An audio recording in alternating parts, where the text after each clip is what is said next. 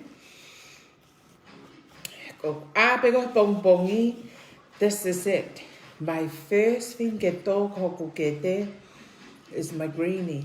O sia, tāle wakuinu koe ke maha ki iwi. Ke tō tāna ki mai iwi, ki he greenie ko wino I, ke whai ake ko... ke whai ake ko alua ke ngā wehe aho. He? Pea... Hello, Siri. Pea... koia nau ake koa nehu. Ko lele ko mo ui koe me he weekendi ke ahotapule lula wika hau. Koe BBC pe politiki. He? Politiki online. But remember, you're gotta be healthy. He? Pa mo mana tui, tuku dirty politics. He kohona uhinga e ose aho tahawalu koe aho ia ko whai whakamau. Koe ki tau whakamau e tau tau hamea whakamau ia he voti koe e toko taha ko toa whai aho tau pulelu. He? Pa ko mau tolu koe murini, koe hang koe lau, koe mau palapala hatu pe mei murini he whakaloto lahi moe. He? Whakaai moe teke koe he, koe taimi whakene tak taha teke ke he lelei taha. He? Ene candidate, he? Ka kui kai koe o hakule hake a heli mo whewhua o haki I toko taha o tuku hake langi. He? O tuku hake langi. Koe koe mea lelei. Koe mea whae longoa, koe mea whae tai mahino. Hello, pea le hai? O ai hai ha mo whapompong whai. Wana mo whukai hawe ane awhi ko ia nang whakamawhana e hon ke mo kai. He? Pa koe mea ia ko nofo o sio online he politiki. He? Koe best lahi taha ai patoa online ai mau he mahe kakara. He? O ko kau he kau et mini koe ai. Pa o ko fie mau beke ke share mea lele. He? Ko Australian, ko patoa Australia. Ko au ko et mini ai, kui ai mo kau ko na whau ia, ko na whokotu e patoa Australia. I he ngahi whokotu tu mai koe e teke koe e patoa I he ufonua muri. He? So, whokotu lewe patoa Australia. Ka oku ke fie posti ai ha mea popo ki he koa team. Pea ke hau lewa posti ai. He? O ana ke whakakaukau te ke whe poto mai ka te au ke pehe mai patoa ha. No. Mana tu koe whao peha kulupu o kui ai honau tau mua e kulupu ko ia. Pea mo ofa mai whakaapa e tau mua e kulupu ko ia. Moe mea share ki ai. Eh? Ko au, ko ne share mai peha taha ki ha mea ke patoa Australia ko hang malanga. Ko share ki ai. Eh? Mea ia mahu inga. Share whakalotu o a te ke hao mai ha fo I tukuhi fo ha taha pe koe ha ke omge ai ai he te whangau ia o moloki fo tika laini ke puria. He? Ko mea ia whai koe ki ai.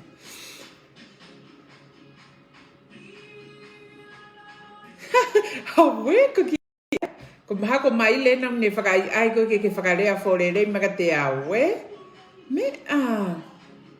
So, koe, hello mai ma, ko ia o ko hanga koe o he kuki live koe ni, ko ku tala noa taki he politiki koe a kakai, he?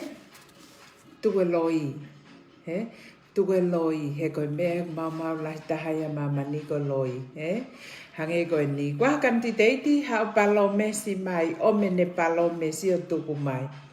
O te ke palo mes koe, he te ke algo ki whare area pure I koe kakai ke he pehe kai ke tiri waho palo mesi, pa koe me ale vai hoko, koe tafo ki hake kakai o kai whaka kukai ko he hao toi whakakaukau ki he election hoko mai, he? Kanaku. Tongata pongo fulu, ko feitu ia ko hao mea, he? Pe ke taha lea mai ka au pe mai ka te au o te ke lea noa ia I tonga ta pongo fō. He? Kei lo pito toi tonga ta pongo fu. Hok pito. He ko hinga e. Ko tonga ta pongo fu o ku kamata ia he foi. Laine ko vahe I o la paha mo tataka motonga. He? Le yo alki e weiki. He? Aluki e weiki. Toko taha ko toa peo nofo he. Api kolo moe, api uta, moe hala, moe hafua o tonga ta pongo fulu. O kungo fua ke rea I tonga ta pongo fulu. He? Kungo fua ke rea I tonga ta pongo fulu. Koe whai kantitei te toko tolu me tonga ta pongo fulu. Pea kungo fua ke rea taha kotoa. He ne popo ki he foi. Kau kantitei te toko tolu koni. He? Koe mau ki siana me lapa. Ko kape lan mata. He? Ko ia hingoa matapule kotonga. O ki aia pohiva ti o ne toa. Ko pare mia e tainimi. He? O ki a vika kau fusi. Ko e fo I kantitei tia e koa team patoa I tong tapongfu. Ko kape lan mata o tu uia ma ai patoa I he whaha ia si au spohiva. He? Pea pehere vai tu. Ko au, na ko poupou ke patoa from day one. He? O ka mata mai koni. Lele mai mo kantitei ti pa os mai no lele pe kape lan mata hau matu unga I e patoa. He? Pea. Au mai ko ke ngai aho ni.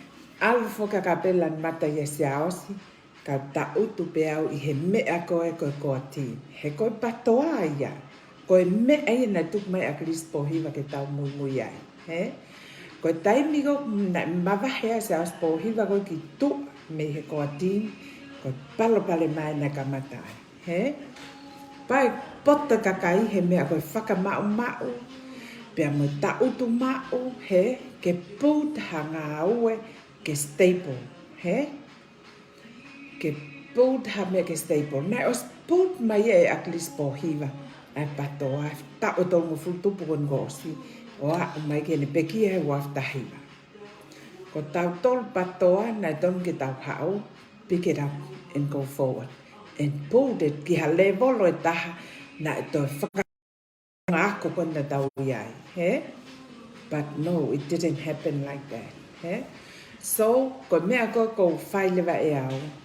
I choose to sit still, he? I he mea ko na tuku mai a Krispo hiva.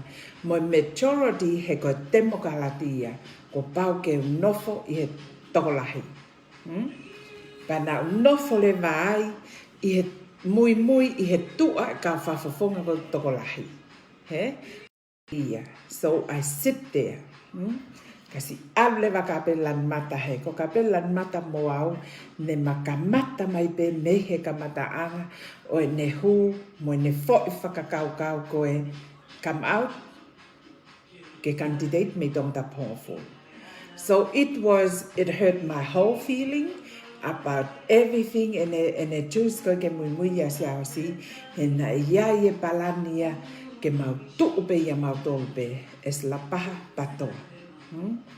But whatever happened I he ahoni o ko loto mamahi au ia he kalasi tuhu mai nau tolu ki au koe poupou patoa au o tonu ke mui a kapelan mata. No. He? Ko whakamahino at pehe ki laivi ko ni he ko si o ilo ebe. He? O si o e. Ko koe pau breakfasti ko pule au ki ai.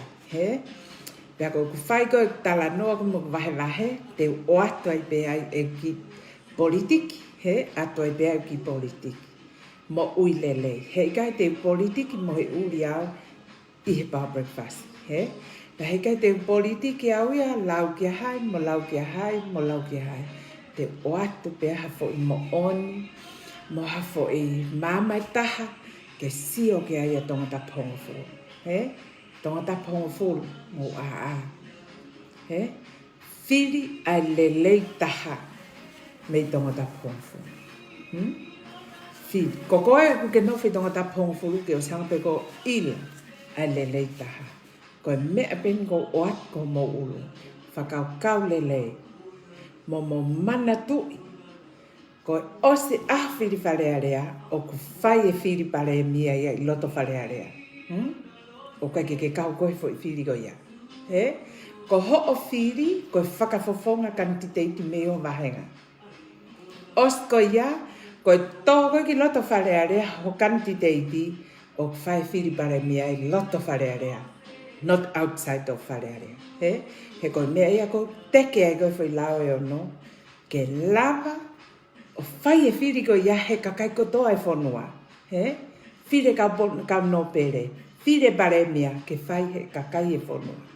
Ko e tau whiri, ko whiri wahenga pe. Whiri whakafofonga pe. Ko o whiri pe iau whai. Os pe ko ia, alu e kau whafofonga ko nau lava he ata walu loto wharearea. Nau orewa nau tauki ai, ko e whiri o bare mea whai loto wharearea. Kai kaua tahai. Ko ho whatongi ia, ko tūku katoa ho o whalala ki he whakafofonga ho wahenga. Ko ia alu ko ki loto wharearea, pia ko e whiri e bare mea whai loto ai. He? Ka loto e peki, ke whiri mai ka pau ko e peki, te nau lava ki wharearea, o nau toi pureanga. Ko nau tole te nau whiri nau toha nau fo I bare mea. Pe ave ke tui, ka loto ke tui, pe e saini ke. Pakapahe ke loto ke tui, e pehe mai, te whakalelei mai ngawe. Pe ako hale me hoko. Ko pau ke ave toko taha whalala anga taha tene lava o whakalele ai pule anga ke he tui, ke ne whakamahino mai o loto, ke toko taha koni ke ne taki e langa whanua. Kene, o sisio tu ia fo I taki kone pare mia koe ni. O sisio tu ia koe tu o fihe ne tō wholofola. Whakaawa wharearea mo tō wholofola mai tui. Tapune wharearea mo whaka tō wholofola mai tui. A ngahe tō no ke whakalere. Ko whakalere? Ika. Ko tari ia. Ika. He ka pana mo kei rea mo kei tō wholofola mai tui. Kei tari mai ki heha. Tari mai ki hea. Pure anga koe ni, ne tāmate e whanki private sector. Ne hanga ia tāmate. Hanga ia tāmate. Kai sio kakai tonga. O sio ke he mea koe mo ngahi mea tono no pa mo whenga. Ke ua pehe. Tatau tof pe mo lea koe ke patoa. Koe patoa. Ostam ke tau taha pehe ahatop lelo lo wika hao. Na ostam ke tau taha mai pe tau toria, mei wholoa a maken. Ka kon tu e foi me e ua lue pehe. Seaus leva mo se misisika. So ke pota seausi, hanga seausi ai ke sea whatai helu. Sea whatai helu. Ko hui ke tuhu pe kaka ia ka whatai helu. Ka ko ia whai tutu uni. Ko ia whai tutu uni. Ko ia au ka se misisika, o tala noa e mea koe ke whai he patoa. O te hao se misisika i ka seaus. O seaus e ulera ka se misisika. Ka koe kaila koe asiata mo e otu. Ko se misisika o tala noa he ka. Ko loi tau o se sio mata a peke loa seaus. Tau o sio mata a peke loa seaus. He ko uhi o mune lea mai ak heope. Tala mai e pehe, osko ia kua ria whai e. Tala mai o ku pehe, osko ia kune whai e ia. Ka tu o kau poupou o toki hanga pehe. Hanga mai kau poupou koe, hanga te kau poupou koe. Kare mo sio mai mo tō mau kai lat heo pe kau poupou ai koa tim, o mau kai lat lau ke hai ma lau ke hai. Ka. Mau hupe ma tolo whakamama, ma hupe ma tope e nolo, whakamama. Te e peha taha ku. Parami, hake ne kātaki, pere hanga tona peke toko tako e pa os, loka pa os. Kako tu o koe e tau kau patoa, patoa ofa mai. Ka pau koe patoa mo oni koe, lot ke lahi. He te ke siho e fo iola koe o lotu koe ia, he atahawalo. He atahawalo. E whaka oho vale. E fu uiwi whaka otua koe patoa, e hoko e atahawalo. Ka tātou sio le vai. Tātou si o le vai. Ko ofa uia ko mawahenga. Ko ofa ko mawahenga. Ka te tuu au, he e whakatemo ka lati ko koutu i au te ai. He? Ko vika kau fusi o tuu mai me tonga tapu. Hongo fulu. Ave he e se misisika ki ai. I never agree with it from day one. He? I never agree with it from day one. He os iaia ka pelan mata ai koe patoa. Ka koe uhinga, koe ngahi tui, moe ngahi whahai, moe ngahi ni au nau tau ka vei. Whewhe ai tukulolo. He? Whewhe ai whe tukulolo aki. Candidate for all kotoa pe. He? Nai tok o atu ki ha wahenga. Whakaukau lere. Koe pale mia, koe mea ko kehe ko tonga ta pongo fulu, he koe pale mia koe fupatoa. He? Na lava ia ki whare area, hono o atke e ak lispo hiwa. Atke me kau patoa ke nau whiri ke hui whare area. He? Ka hui ki whare area, te osko ia si pekia ak lispo hiwa, tako e nei ai pe hono loto. He? Tako e nei ai pe loto ia e tamako e nei. He? But anyway, ko tonga ta pongo fulu tene whiri. Aho mo mata. He ikai ko nuku, ko nopele nuku, he ikai ko ia tene hanga whakotu ati o ne toa ki ha pare mia i loto whare are. No. Nopele nuku is after everything for himself. He? Ko anga ne tu o pehen, la paha poto. He? La paha mo poto. Tuku e whakawhesio sio whaki i loto la paha. He? Mau whiri a toko taha ka o lelei taha i la paha. O toko taha pe kantiteiti i la paha, o ki keke hatoi kantiteiti i la paha. Toko taha pe ko kapelan mata pe. He? Mau whiri i a kapelan mata. He ko ia, tene awi tau tau wharearea. Ma kaila mai ko halatahi. He, o koe ke mō māfu ka kai la paha koe nau lele te ke pare mia. O koe ke mō siho mō mata ke rea mai a whaka os mama mei kolonga ki la paha. He? O koe ke mō mai. Aho mō mata. Aho mō mata ka la paha koe nau lele mui he pare mia. Aho mō mata o ilo. Ko la paha pe o tau kia ki ai. Ai ke mahino na ako katoa mai a hahake ki la paha. Kalas kono ko kaila le o lahi mai goe goe teke mai pare mia. Na ke ako i te ia. Na maa ho kua i te ia. Taku i lau. Taku i lau tu i te la paha. Mo teke tau kantiteiti me la paha. Oku i ai pe kakaia me i tonga tapu hongo fulu me ewe ki la paha. O nau kau mai pena tō no teke tau kantiteiti. Mo whaia. Mo whaia. Ko mai no i bea uia kou tuu he ko ati. Ka ko vika kau fusi ena tok o atu bea neu. Ki tonga ta pongo fō. He? Mo aha mo mata. La paha. Tuku e whesisi o whaki. Ko lea ten he kuai pe ho whamiri la paha. He kau. Nau whesisi o whaki pe. He? Ai ke mo ata mai lelei. Ata mai lelei na haua hahake katoa na ako i la paha. O poto ia tau tō. He? Mo mo mata. Ko ahoni. Ke topulelo loi wike kahao. He?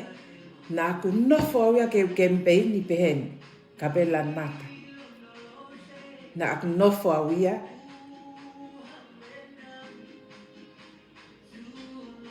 Ke kempei ni ake le sisita i fo i whiri.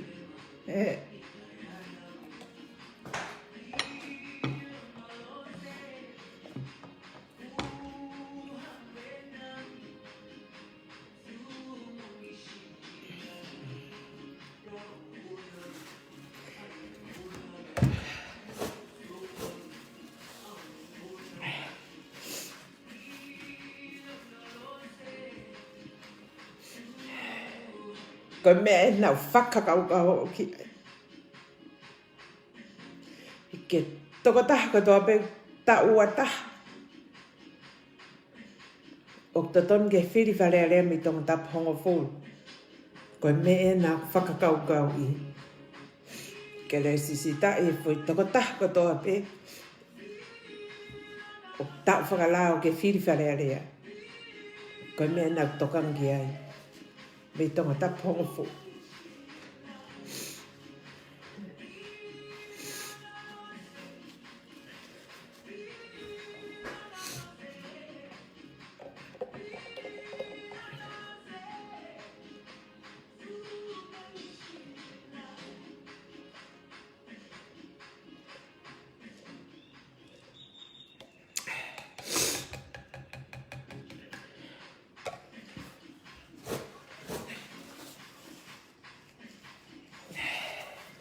Koe pa breakfast ia, me bong ini ke hui kahang. Koe tala noa pe I tonga ta pongo fu.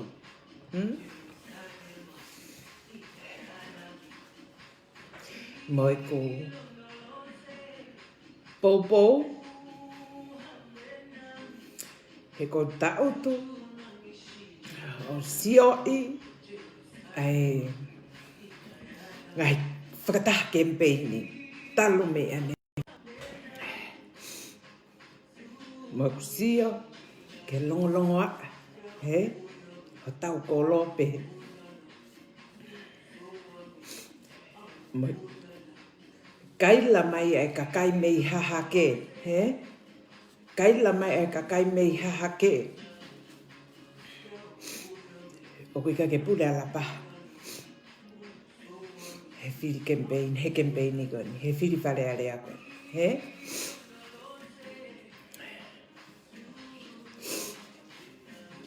ko hai nai pule he whiri whaka he pule he whiri o e pule whakawahe ko hai nai pule ko e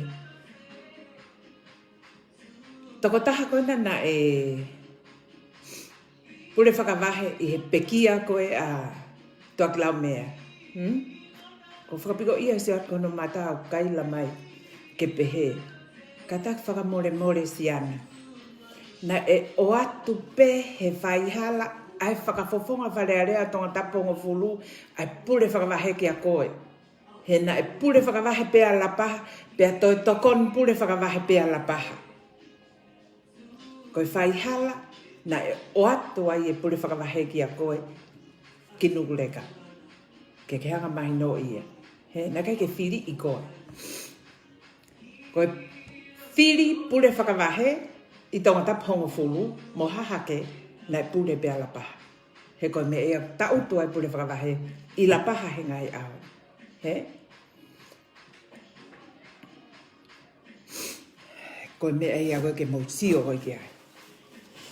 La paha. La paha. Ka pau te ke poto. He?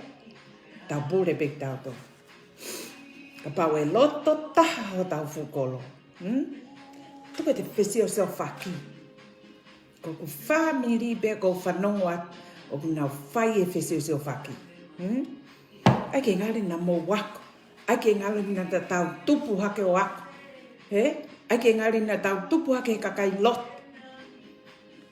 Whangakui lot. Whangakui loto la. Ai ke ngari na tau. He? Tuku e whe le aki. Ka mau tuk whakata. Whamiri whae. Ko sio at ki ai lapa. Na o teke hai mo nau lere hai mo nau whakawhepaki mai ke patoa. Tuku e tae ulu. Ka aha mea he ulu. He? Mo mā teke tau kantiteiti. O teke tau kantiteiti. Ko whiu au ia he wheinga ke lava come out. He kei te uhua ha platform ke. Ke ta e pōpō ki kantiteiti. Ki he kantiteiti koe ni. Pe whai eta e pōpō ki tonga tapongo furu. Te whai pe he. He ko u platform ko o ko admin ai. He? O ko kawai. Ko pōpō ia whai pe ke whetu e taha ke ko ati. Ka ko ku pōpō e sa la paha ki he kantiteiti o la paha e whai ati a hen. E whai ati a hen, e whai ati a tonga tapongo furu. Ko hoku loto ia. o ku nofo I tonga tapu hongo fulu. Ko ke whakawhepaki bea. Te whakawhepaki bea uia ki he o ate se misisika a vika kau fuski tonga tapu hongo fulu. Tonga tapu hongo fulu. Ta alu mo kuonga. Ta alu mo kuonga. Ave hataki whare a rea. E a mai. E a mai. E lue whakalelei mai. E lea whakalelei mai. E sio at whakalelei ki a koe. E sio at whakalelei ki a koe. Tuku ange whainga maari e. Ke tau kanti te iti me loto la paha ke me hanga. Whai ho tau whakafofonga ki tau tō. Ata mai lelei la paha. Ai pake whe eiki. He sio ki hahake nau lea lahi mai ke tau tō ki la paha. Manatu, ko la paha. Ko tau tō pe o poto. Poto pe me vale ke he lahi. Ko tau tō pe o vale. Te where a te ka whasi se rei. Ai ke tau mou lelei. Ata mai lelei. O te mautokanga me mautoka he kaila a mouri. Sio pe mautoki tongana. Mautori mouri te mau pō at pe kia mautoka. Ko ngai palani. Tō kehe. Ko pau ke iai. Ka koe te end of the day. Ko tau tō la paha pe te tau ongo ia la paha. Ko tau tō la paha pe. Ata mai lelei. Think about this. Whale la langa. Where did whale la langa come from? Ko haina ne whanau e fo I rea koe whale la langa ki tonga tapongo fulu. Whakakau lelei ki ai. Ka tuko puna kake he sio he mea. He e talai pe koe toksio ia he mea. E talai pe koe toki. Ka hiri ango ia. Koe whale la langa ne osi whanau I ai tonga tapongo fulu. Whale la langa nei osi whanau I ai tonga tapongo fulu he kohiri. Nei keke tok whanau I ai tonga tapongo fulu he wawhi wanoa. Ata mai lele I tonga tapongo fulu. A mo mata. Na e osi whanau I ai whale la langa mo koka anga I tonga tapongo fulu. Kai koha mea fo o I tonga tapongo fulu. O na haa pēha taha. Whakahaha maha ki me miti he kuke rere atu hangi hakuri o lele mui ai. Manatu. Nai osi ai whale la langa nai osi whanau I ai la paha. Kai koha mea fo o ia ai la paha ke a. Ke a ngari na tau wanga pe tupu haka sio he mea. Ho tau kolo. Ne mei ave fu api ako tu mei kolonga pe ko fe. Kana e tu I la paha ko ngā koe ha.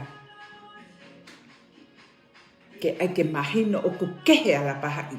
Ha hake katoa. Ko me e ke mo whakaukau. Ko te alato tu he fu manga whako la paha. Manga me mai ki ho toga e ke tau ki he uta. Ko te tu he manga ki he me maiki. Manga me he ki he me maiki. Manga me he ki he me maiki. Ko toenga lewe whangi I kolo ko I hahake tonga tapongo fulu. Ko te manga pētaha puri e wau. Ai ke tau poto. Oua te monofo o sio ki he mea pulako mai e hai mo hai he ahone. Ai ke mahino. Nā o si ai pe whale la langa I alapaha. Nā o si ai pe whale koka anga I la paha. Ai ke ngāri na tau tupu hake pe o sio he la langa. Tau tupu hake pe o sio he koka anga. I la paha. Kai ka mea wha o ia. Whanki kolo ko e mea wha o ia ka nauto. La paha ia sio pe tau tōlua. Nā tau o tupu hake pe tau sio he whale la langa. Tupu hake pe tau sio he whale koka anga. Nei hangi ha wewe I la paha. Koe ha. O ko ilo lelei. Koe whanga ki kulupu no ko toa I la paha. O ko mou tā whakafoki o mou no ko toa pe. Ko e mea ko tō pe tokoni ko tō pe kou mai me pankeha, moiha, okua, oku mo tāno. Whanki kulupu kona I la paha, whanki kulupu tāno. Nothing, oku hau ta whakafo. He, ka koku lea te nike mohonga mahino. La paha. Ai ke mahino ho la paha. He, pake lua ke he whiri wharearea. He aho topule lulo wi kahau. Lua mo ke mana tui ko la paha. Nei anga pehe sio he mea. Nei whaere I mai bea uia. O lue awe ka fu whale lotu. Ke ki tatau ia moha whale lotu I hahake kato. E tok langa te whanki whaloti fe. Na tau o siope te tok whalotu. Pa nai whaere mena ke heka sea I api. Nei whaere mena ke heka sea I api. Ka nau hua I whaloto heka sea I whaloto. Whaloto la paha, nau hu peu ia heka sea. Nau heka sea pea la paha me wholoa. Na kai kwa mea who ia. Tuho ulu ke ua na hau haki kolo me iha hake. Mo toe taha me iha hake. O kai la mai o moha. O kui kai pule la paha ke whiri wharearea. Ai la paha ke poto. Tuu whakataha. Mo tuu whakataha. Kai oa te mo ai ke hange na tau lue ki hahake o ako ki e. Ake mahino na e lue ma hahake o ako mai la paha. Ai moha mahino ia. Ko whanongo mo nofo sio he lele ngahi popo kon ke whiri wharearea. Ake wanga popo I. Ha mea o ko ta loto ki ai. Ko mea ko tope ko loto ki ai te popo. Te popo. Neongo e kutuu mai patoa whakatoa. Ka puiai hoki kanti te iti ko hoki te momo.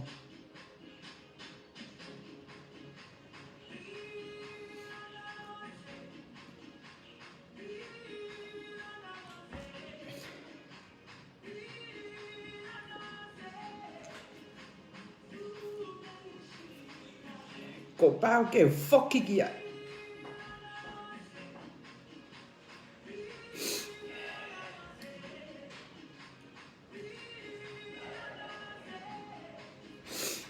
O popo ki ai. He koe anga e mea pehe. Te tau whanonga hala ke kawala ke heke. Ka koe aho koe. Ko pau ki tau tuu whakataha.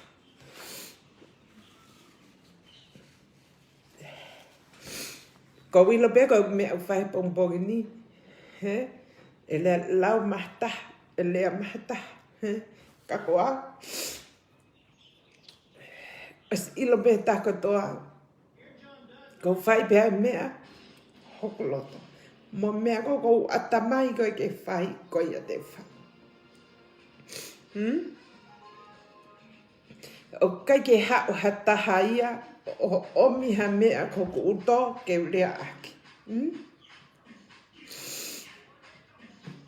O ngawe I pe mea ko urea aki. Me hokoloto mo ko uto ko ia te urea aki. Ko ia ko tu mai pe pongpongini. Ke u pa breakfast. Mo kamata. E ku teke. E ku pou. Ke kanti te ite hukoro. Neongo ai totonu. Mo ku tuu whakapatoa. O totonu ke pou mo teke a vika kau fusi. Ka koe ke hanga ilo a vika kau fusi. Ko os lea nga tonu bea. Ke kapatoa. O koe ke hanga ilo a vika kau fusi. Koe ke hanga ilo. Pea koe popo, nā ku nofo, o we I hokoloto pe ko whemea te ukau ki ai, whemea te upopo from today ki he aha topule lolo wi ka hao. Paku o kuangi pe ia mi hoku loto pe e toki hu mai pe ia pe. Aini, ko ta utu mai pongpongini ke breakfast, ke pau breakfast, o kuake mai lewa ko loto ke ulea ake mea ia. Ke ulea aki pa ko ulea lapi, la paha. Neongo ne tau lue kau hala kehke. Tau whakata. O ave tau tau whare area. Mo sio ko tau no pere, whakalongolongo pe. Tau no pere. Kau ke no foi lapa. He kere o kala ni wau. Ave a lapa ki whare area.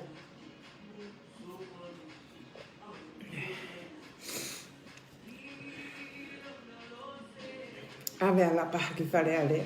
Ko mea ko fia he ku lea atu pe i he Facebooka. He ko hono uhinga.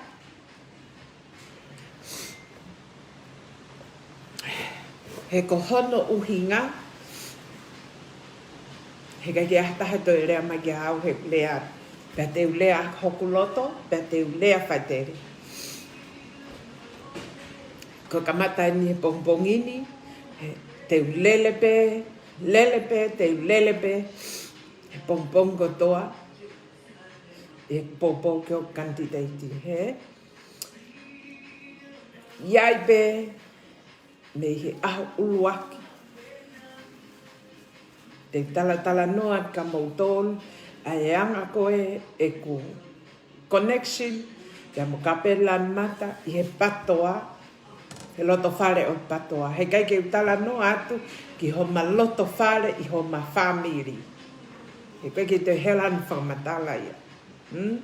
Te whakamatala atu. Ho ma nofa, ho ma loto whare i he patoa. Ke tau lerea.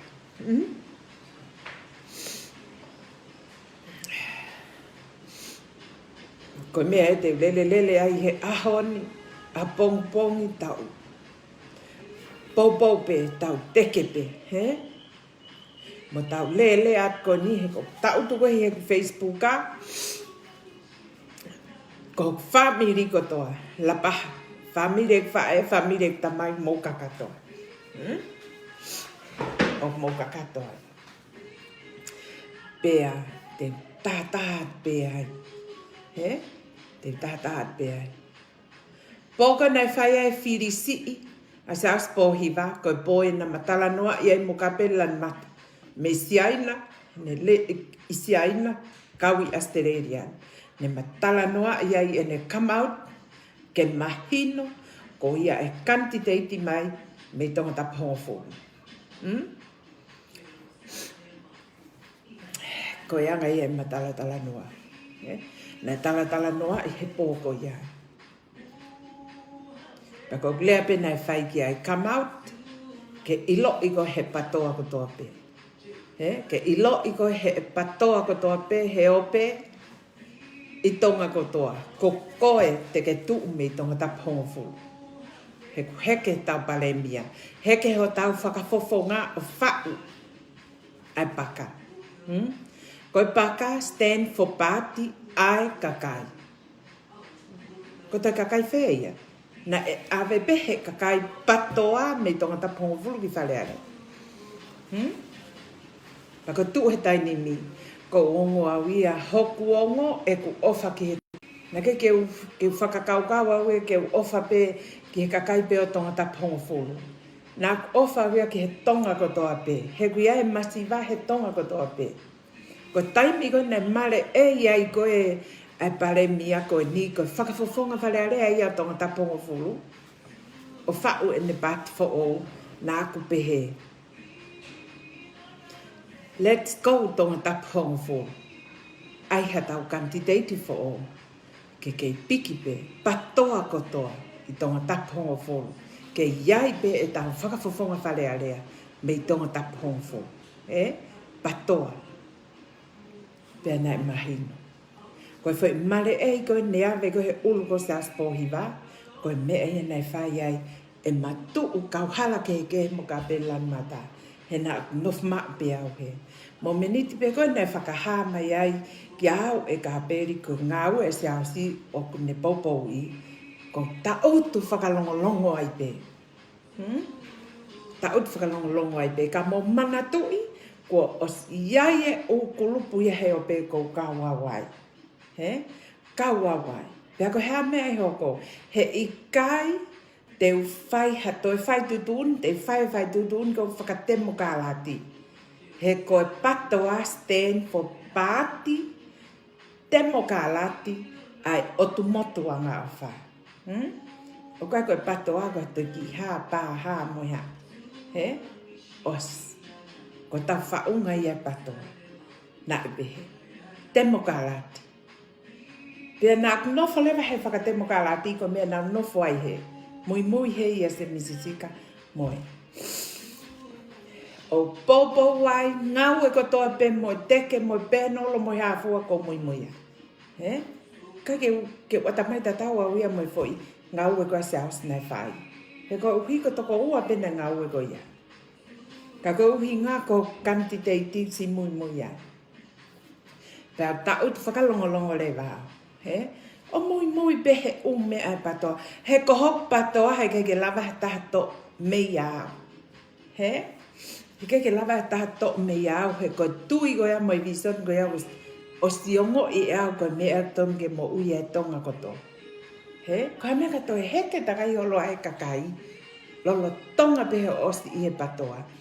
O stonge o toi to e foi ka lava ma foi nea ve goia mea ko. He? Ka ko no to o ko mea ko e. O to'o aki pe uhinga ko tai mahino lahi. He? Tai mahino lahi ke te toi lere ai e haa mea.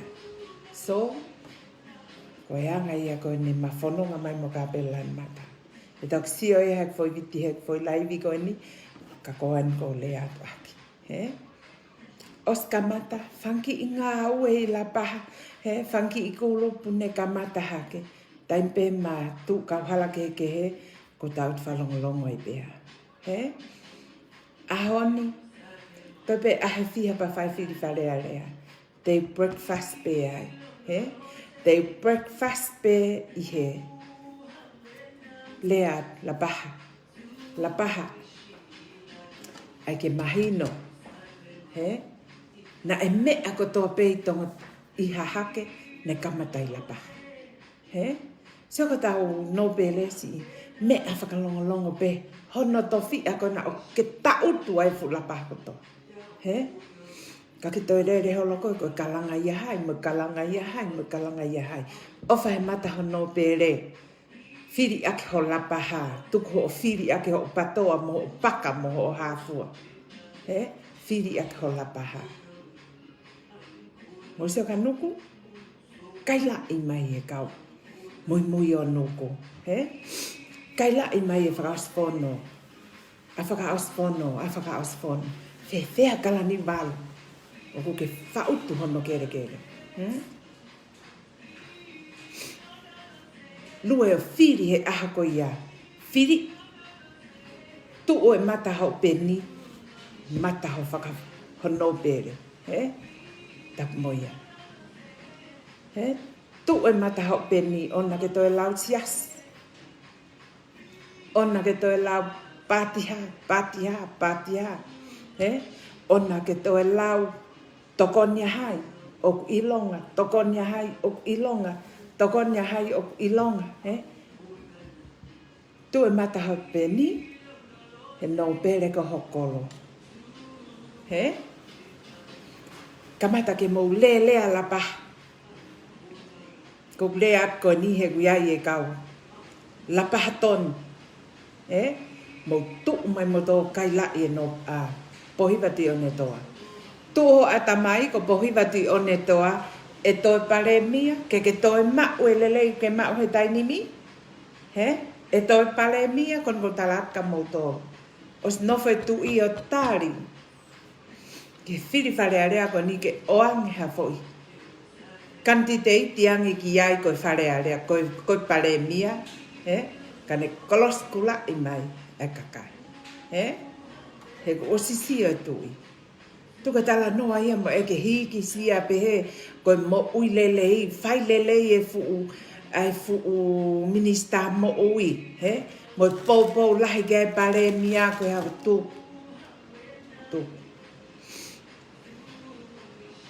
Tu koe oho vale la pa. Tu koe oho vale hahaki, he? Taut mau, os mau, na e osi fale la langa bea la paha. Na e osi fale ko ka anga bea la paha talo tau tupu hake me tau kei vare. He? E tau tupu hake bea la paha kotoa. Ka pana e gaha sea ho api, na ke algo whare loto heka sea. He? Na tau osi heka sea pe tau doi la paha.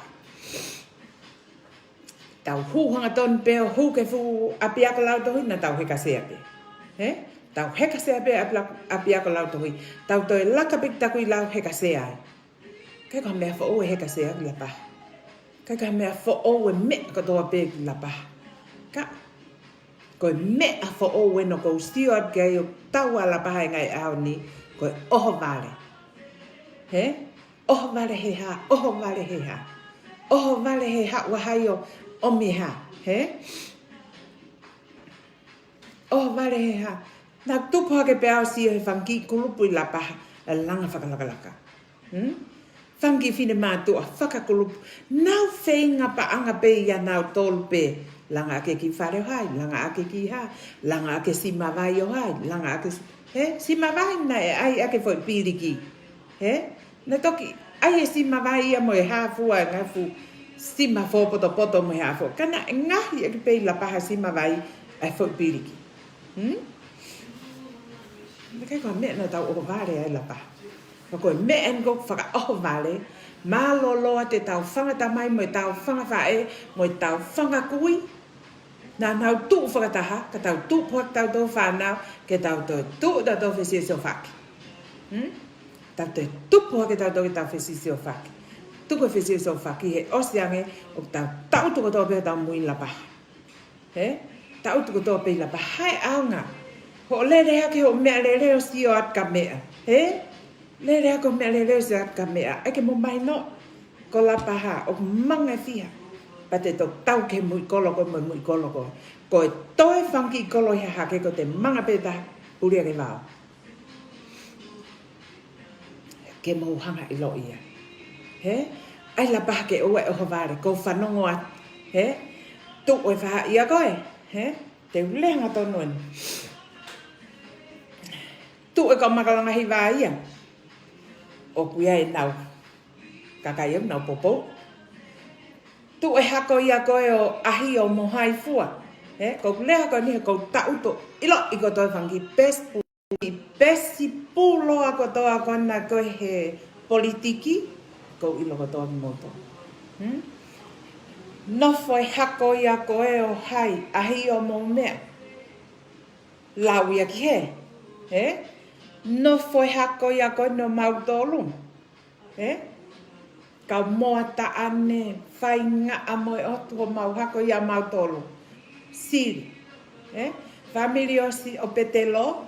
Petelo puri vea o kui ai e whae. Nofo mo e family a koe o kau moa ta ane he. Nofo mo e family koe no siri. Nau tolu. A mo mata. Ke ngāri ko ngai family la lahe ni la paha. He? Nofo mo i kau lelea, kātoa he. He? Te nofo ki nau tolo sio kia. Hako ko tō pei la paha. He? Kone ki kātoa pe ka kāpe la mata. Ia tonga. He? Fo hingo ko koe tongo. Koe fo hingo ai o. Connection ia ko toa. La paha ko toa. Tuku ai whesio sio whaki. Tuku ai whesio sio whaki. Ka ai ke mahino, ko tau tolu katoa ne tau tupu mai fu whanga kui, whanga ta mai, whanga whae, whanga mihitanga, whanga whae tangata. Ka pane kai ke nau wako nau tolo ilonga mata nau peni, ka koe nau whe ofa o whani he kolo, na kai ke wei e nau tolo, haa toi kakai nei om ke kolo. He? Omgi la paha. Ko la paha ina os ilo peha no kakai maka tuunga ia ko la paha. Mahino beia. tu mai la pa na ai ngari na tau lue whakatahpe mei tu a kolo a lele whanua tano na tau lue katoa pe mo kauhala taku i lao lue katoa pe o oksen mai kolo lotu ai he ka kuke patoa pake toi teke ha patoa koho patoa ai ge i longa he wika hao he tu e mata hopeni ko me e ke tau ilo ai ho tau patoa ko ku lele ko tai ni mi ahoni every morning te kalanga every morning te lea he ko breakfast pong pong ko te lea la paha he o e ke ha o hata me ha hake o ha o kai la longoa he o ha o lea he o pe pol kalama na fai e campaign he palemia o tonga pohiva ti one to ne hu fanga mai aki ko palemia ia tonga ke ha o lea i la pa ke ha campaign ni la pa aho mo mata la pa tu ko hange ha kuri ha pe ta mo ki me i miti pe he mai ko ke lele ai tuli mo he me miti he ko kuri pe o kui i ake hui sipi ko kuri pe lele mo ya he ai ke mahino o ki kai ke ai hakuri me ha hake o pe mai mo maka mo me sipi pe mo lele ai ke mahino ko la paha o te lue fole lei mo te lue fai te ri fukola la he ka o ai ke asi maha taha me ha hake mo ki me isipi o tata alo mai ko lele atu ai fukau la paha hangea turi mui ko ha mei he te ko kuri pe o kui ia ke foi hui sipi ake mahino na tau tupu hake pe la paha fere pe a me ako toa i la paha ke kai tau maa kona pa tau feketi pa tau fōlala he ha kai lelei pe i la paha na kai ke tau osi o kai hawetu na kai ke hala paha nai alo si o kai hola hawhei tuu koe hinga koe whikai a koe a la paha ko ne malinga ngau pe ana tu kolunga ai ne mea ke kai he mo ne ma pe ana he ala ke ka nga api o pe at ma me sip ke kai he ko fe kai he ko la paha na family ko tope ko ia te ke tau fili fale area he wike ka hao tau lue ko toa fili ho tau no pere he hange ko no fo se si o ate vangi campaign ni mai he campaign ni mati o ne toa ha o ke long a mai he long a mai ka kana na wa ko ta kui lau he o kai la e mai o ki kai pule la paha ke fili a fale area ko ni o pule hala tahi he io hala tahi ka toa kanau lava ia la paha he kapa e poto pe la paha ia he koe kau la paha na mofere ato i halatahi he tu ko fe tu o ku ke tu mai me ai ha a fili tiki e no pere kala ni val he ok no foi la paha he ok me e la paha ko tongo ko mata pura kala ni val o ke no foi la paha he kere hai kala ni val fotofi he ke ta utu i la paha he kere kala ni val fotofi ka ke lele koe o kai la e maia tui o ne toa me tala fo o lele koe o kai la e mati o ne toa me tala fo o ke mo pot la paha o te mo to e mohe pe kempeini pe o lele ke ukaha.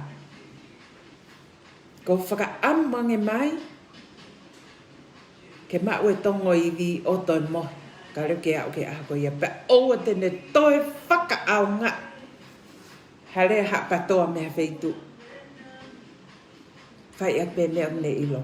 Oua tene toi ome ia hafo i lea ha patoa mea feitu ke lea i la paha. Tu pe koe tongo. Patoa la paha. Me a hon ke topule lolo. Patoa la paha pe koe ia. Patoa tongo tap hongo fulu pe koe tongo. Ka ke au kia. He? Ofa mai tongo.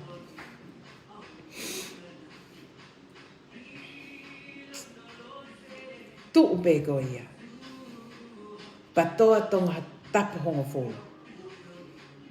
Me ahon ke heu ke kaha. He? He te ken mao pe koe ia. Ko hai pe. Ko tu gon mai patoa. E ilonga lelei. No whaka o tua e patoa. Ho tu. Tu ke ton he ahon. Ke ahatopule lolo. Ka ke sio ke ato.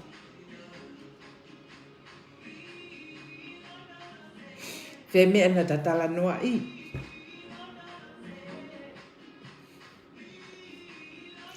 We i holoto. Lere aki ke wiki ka hao.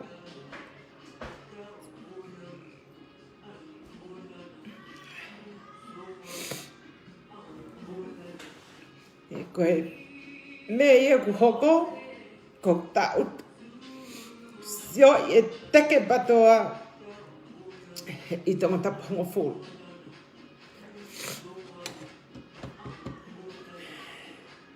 Manatu, teke lot. Moke ngā ue. Moke whaitu. Teke maa kwa haola lelei. Ahoni, whai atu. Ailo toke maa. Pake piki akia. Ka ke tau whanua. Ka pau ko holoto, mo o whakaha mai ki tonga tapa hongo fulu koe patoa ko ka kai maa holoto. Pare whakakau lelei. Manatu, ai ola ne tata utu. E sio he whirisi ia se ao si. Ke maa, ai foi loto goi. Ahoni ke atopule lulu.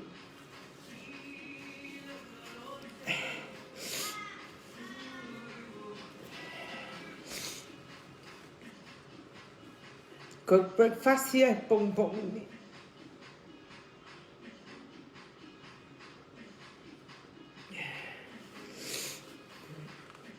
Neo hame.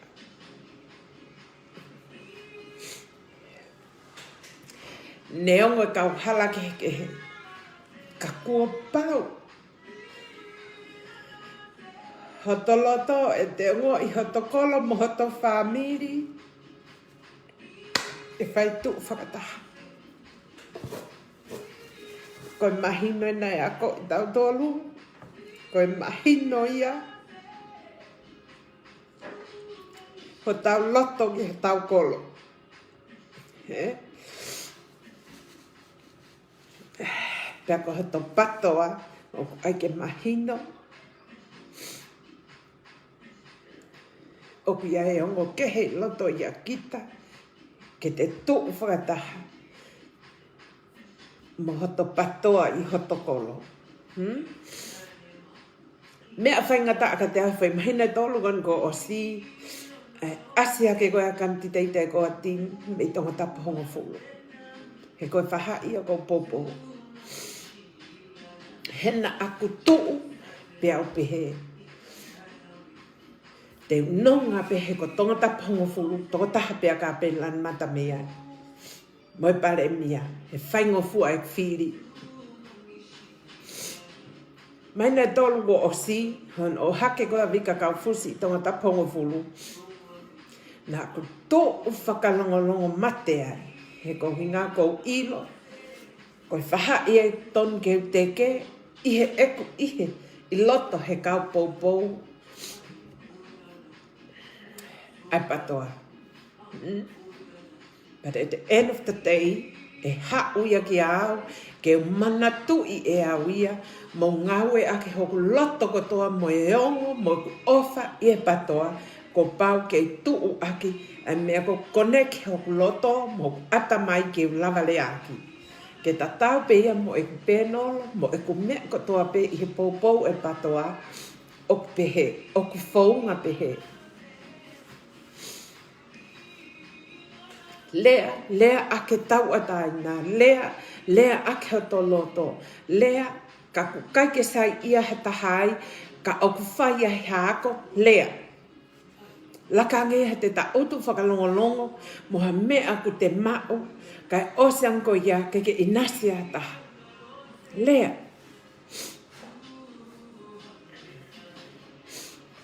Koe whirisi ia si ahosi, koe pō, nai whai e whirisi ia si ahosi, koe pō ia, ne matala noa ai, mo ka pelan mata he neisi ai nā, mo e ma whakapapahui, e hopo mai, kitu.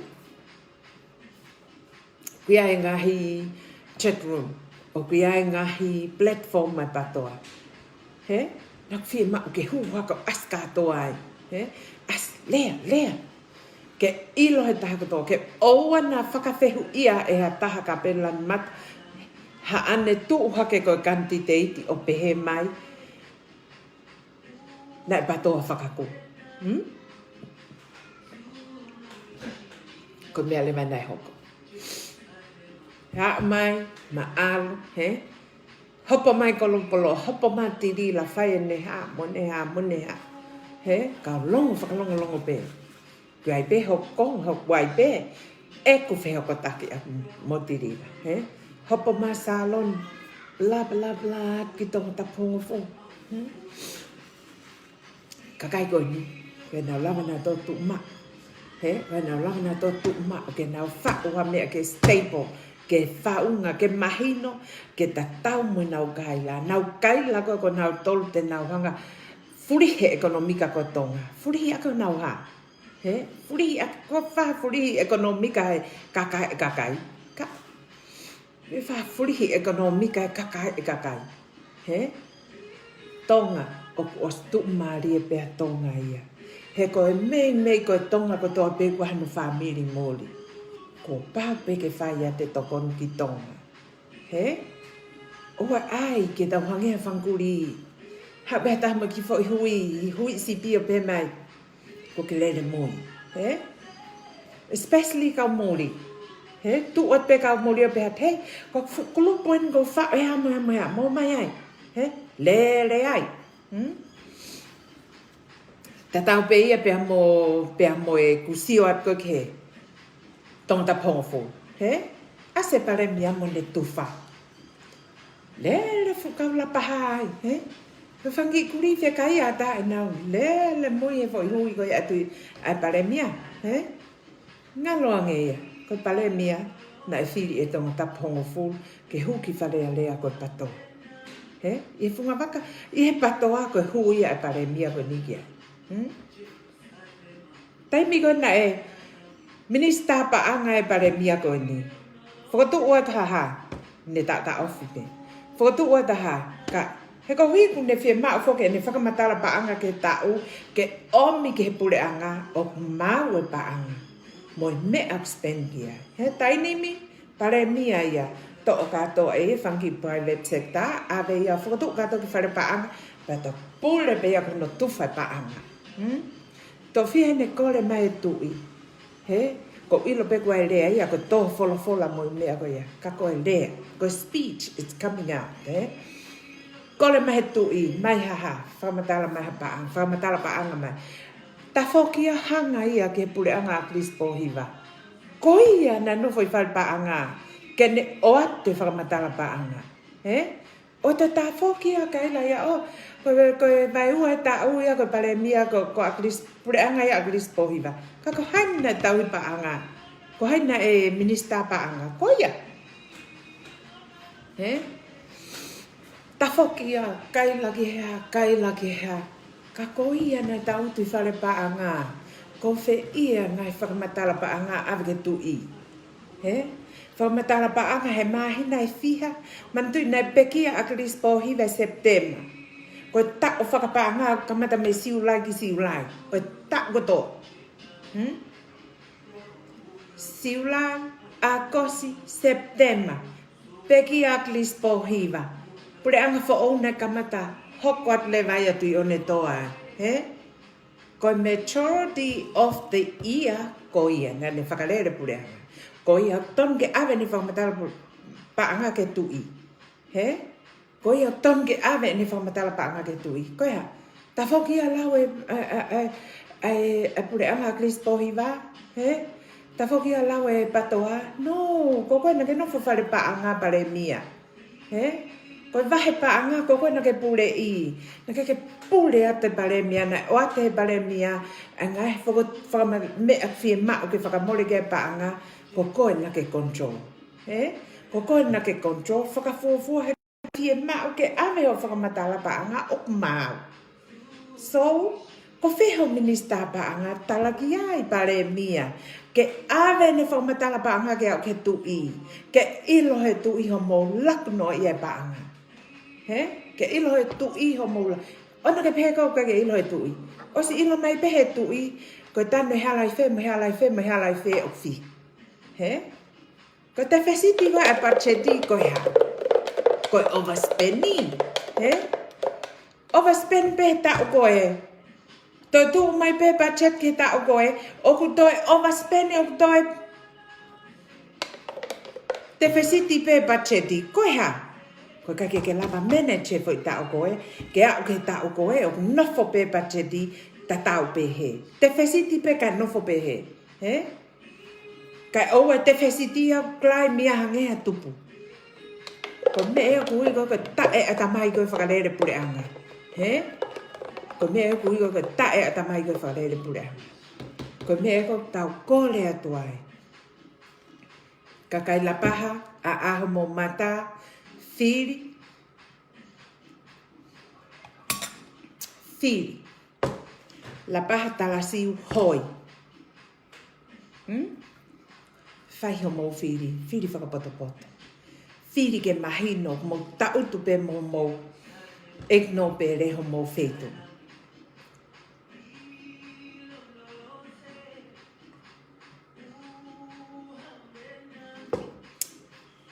Talo e tau nofo la paha. Te ke ha anuku ia maha mea ke tautu ai la paha.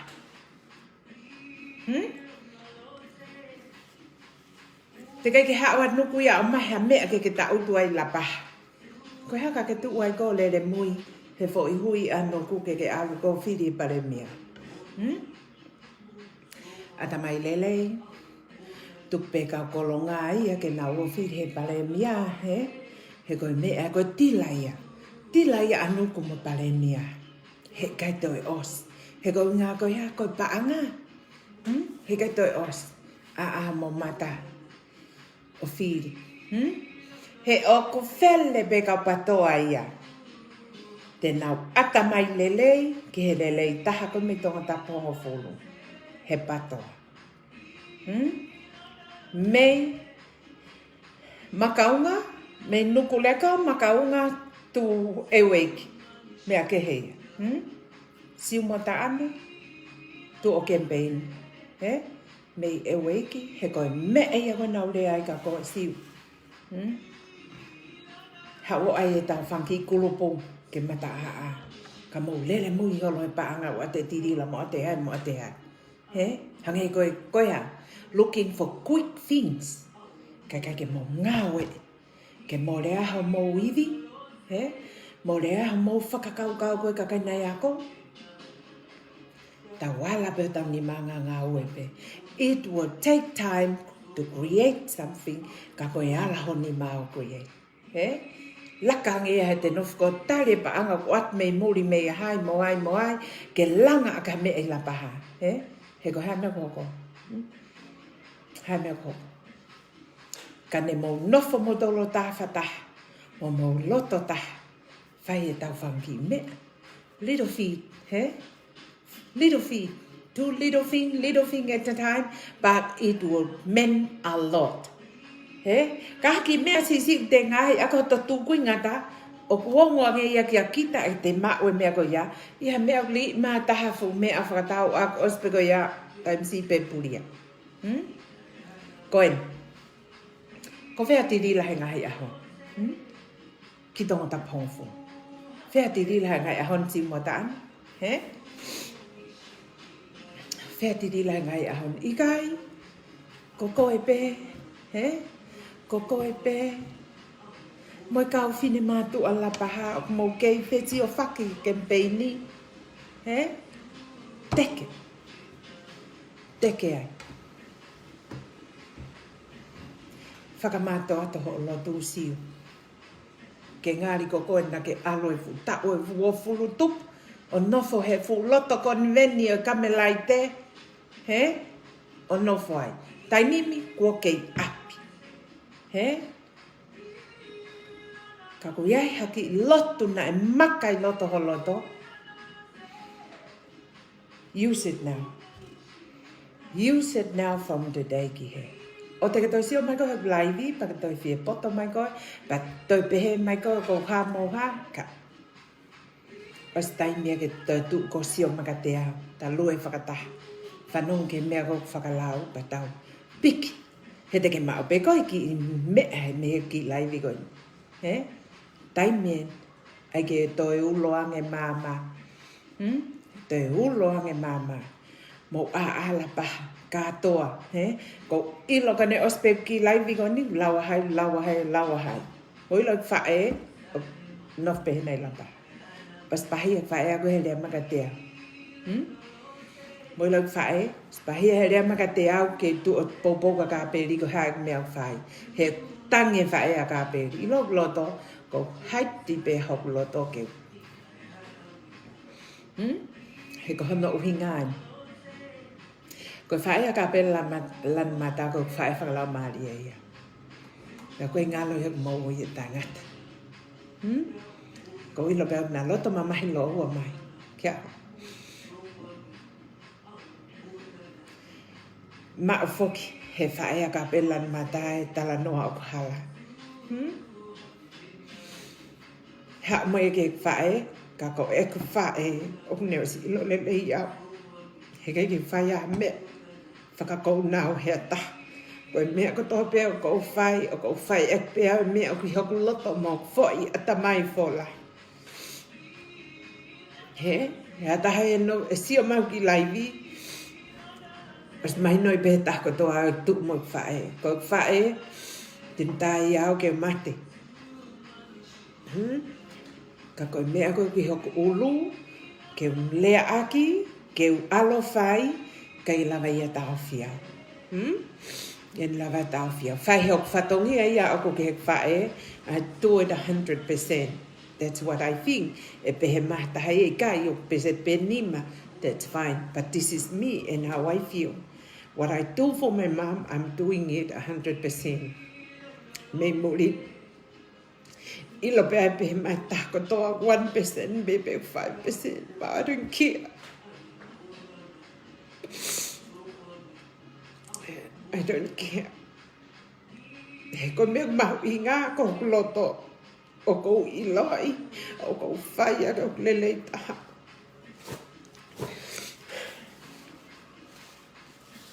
Ko taimi ko lea mai ai e whae ki he lea a kaslita ki ai o wongo ia ki au. He koe ke iloi kaslita e to tonu.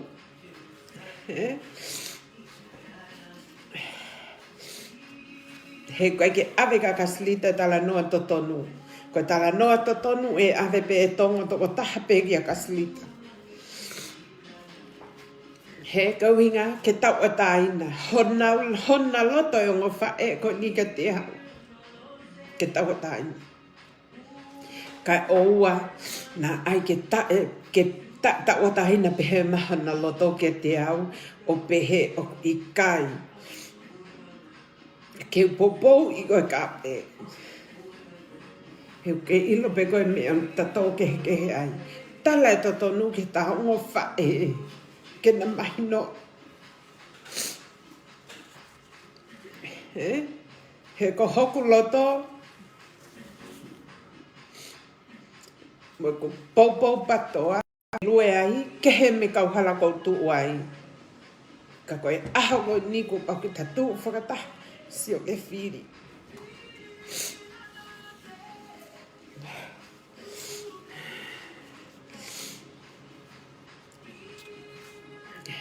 Ko ia, lapa. Ko e ko pa breakfast ia, pong ko toa ke au ke a whiri.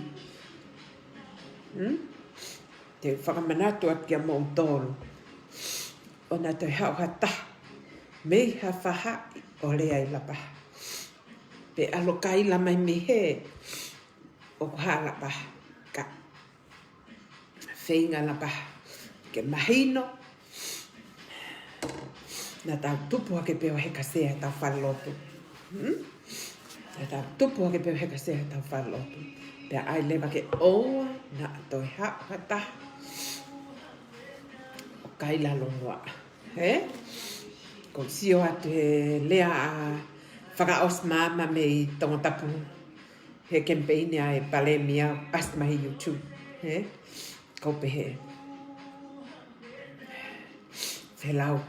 He koe lea me kolosi. Lea he kakai me kolosi. Whelau he koe lea he kakai me kolosi. Ngalo ia nau tōna nau si ako mai ki lapa. Ngalo ia nau tōna e malo mo lapa. Api ako a lapaha. Api ako e fu kolis a lapaha. Malo mo e fu api ako a lapaha ke o maha ha ke o ako mai ki ai. Ko ia koku. Ko sio a te o ilo bea. O sio mai e sio ma fraos. Ka te ure hanga tōna peo kakao. Al peo kaila. Kaila whakafuafua pe ke mahino. E ose whiri whare area te tau ke whesio whaki pe. Win or lose, we still gonna live in tonga tapu honga fulu. We still gonna live in tonga tapu honga fulu. You gonna still drive bus la paha tu koutu nuka lofa. Because the hala whakakawakawa is a dream. The hala whakakawakawa from wherever it is to nuku alofa is a dream. Kongo talat ka motor. It's not going to happen in 4 years. Gua tau e honga fulu, pe gua tau e tahanim. Pai tohu lava hahala whakakawaka. O whai hano tōpō. He kumausio. Koe futa. Waha a koe ki he. Kua pau ke iai hono maka. Mohono sima, mohono kamea. Ke whakamau aki ki kiristahi. Ke whakamau aki ki kiristahi. Ke oua nā toi holo. Koe anga ia no langa. Oi hala whakawakawa. Koe hala whakakawakawa o ku kaila mai a hahake. E tuu I hahake ki nuku alofa. Is a dream. Mana tui ia. Pea mo mana tui. Te mo ke lele mai peo whakalaka. I la paha. Te mo lele mai fuhala a la paha. Aloa ki nuku alofa. Mana tu ia. Ko whakaamonge mai e au ke hanga he no pere o la paha. O tu ha tolu. I la paha. He ose whiri whare area. Ke alwa ki nuku alofa. Ke hoi ke mao hapa anga a la paha. Ko me ea ko whakakaukau ata kia. Ko Australian, ko hala ko tope te lere au tolu. Ko hano tolu panga fitu e te fo I lere atu. Panga fitu e te lere mai. So, ka whakakaukau e eik no pere o la paha ke tuha tolo he fo I manga wha o la paha. Ke kolosi ek nuku alofa e tu maria la paha. I know how to suggest this. E tuu hatolo ai. Nuku. Teke rere I whea. Teke alwaka. Ke nuku alofa. Ke te ke lele mai behe fo I hala ala paha. I suggest this. Ke hoko ia ka fo I ma'u anga pa anga ia a kolo ko la paha. Tuha tolo I la paha. E lele nuku alo whai. Ka tu ke poto e kakai. Kono ai au pehe. So, ko ofalahia ke tako tope. Ko get up and go to work. So, I need to try 40 minutes ke wau ke ngawe. So, I'm going to get up and go. But from tomorrow on, they lai vi big bar breakfast. And then I'll talk to you guys more about mo tokanga ke tau whiriwhare alea lapa. Hoku whamiri, te tāna ke mo ngahi ngoa, te oatu I hen hek breakfasti. A mo tolu wana ke I whai koe lau longo aho. Lau patoa, mo lau ha, mo lau ha. I will bring it all up. Ka mo tolu ke mo ilo. Koe tau. Lele pen ke ahatapulero. Koe ko ofalahea ke tako toa peo si o mai. Pe si yafe mai ki laivi koe ni. Ka ko pau ke shut off now. Ka utu kolunga te ke lele ke ngawe. Ka kotoi hasi one. Ko ia ko ofalahea ka moutou. And see you guys tomorrow for breakfast. Let's go. Teke e tau candidate lapa. Ke mahino, ke aha ke kato. Ofalahea ka moutou.